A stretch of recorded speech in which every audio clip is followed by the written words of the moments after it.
Hey guys, so I'm going to do a really quick presentation of what is TurboTime, or at least you're going to hear me talk about it for a little bit, about what is TurboTime, why I'm so passionate about it, who created it, and a couple other little things behind it. So I'm going to try and keep this as short as possible because I've made 3 videos leading up to this and they've all been like 10-15 minutes long, and that would be a complete snooze fest for anyone in this classroom. So TurboTime originally started off in the early 2000s, somewhere between 2000 and 2001. It got up and running by a gentleman named Eric Root, who originally created TurboTime to be a fabrication business for a couple of his personal cars and eventually create a small clientele basis of modifying vehicles and creating what is known as crate motors, which is a motor that is built by another person, put together, put on a wooden pallet, or however you so wish to ship it, and then crate shipped to someone that has bought it to have put into their vehicle. Now, that's still a service that TurboTime does, but TurboTime, ever since Ryan Andrew Davis, that is, came in 2003, ever since he came in, they started doing more Subaru-related work, meaning that he took his personal skill from working with different Subaru companies in the past. He worked for Johnson Subaru, worked for Southern States, and worked for Performance Subaru up in Chapel Hill, where he actually created the parts department essentially, and is the person that is responsible for most of their mechanical work now. Like, most of their mechanical training was done by him, and he's kind of the go-to guy every time there's a problem that they can't find the solution to. He typically can. And the reason behind that is that Ryan has a technical training that no other person in America does, or from my understanding, anyone on this side of the hemisphere does.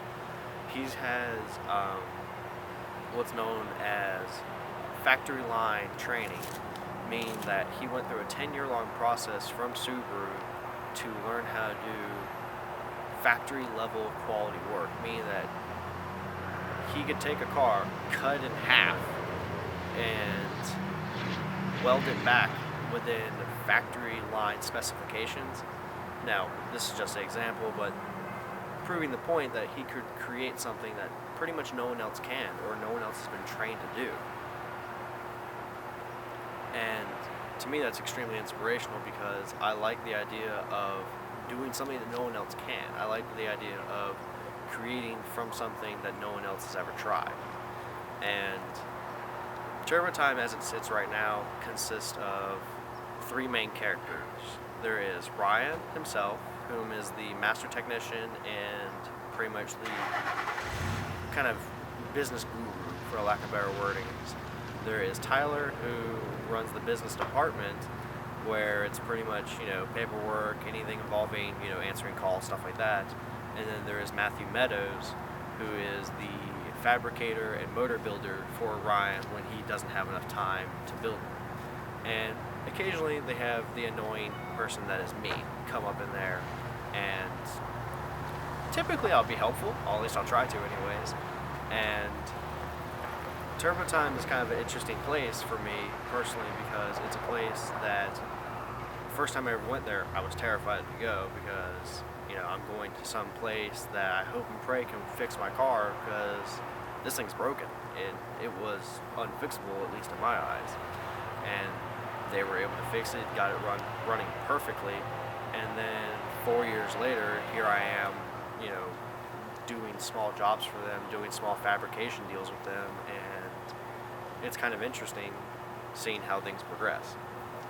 So one of the things I want to focus on real quick is a lot of people ask, what's going to happen to TurboTime when Ryan quits, or Ryan retires, or dies. Hopefully that doesn't happen anytime soon.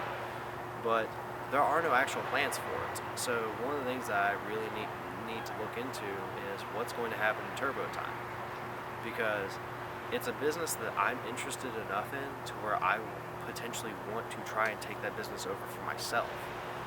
I have technical skills and some training, but doing an apprenticeship with Ryan would teach me pretty much anything you could possibly imagine to work on a vehicle. And in time, I'm pretty sure I could convince him to sell the business to me. And fingers crossed on that, but we'll see how it goes. So we're at about 5 minutes now. I think I've covered pretty much whatever needs to be covered.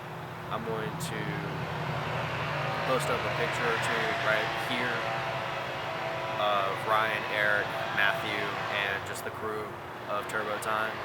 And I hope you've all enjoyed this video. I know it's kind of boring listening to a guy ramble on about cars and stuff, but thank you for watching. I hope you all have a happy Thanksgiving, and see you in class.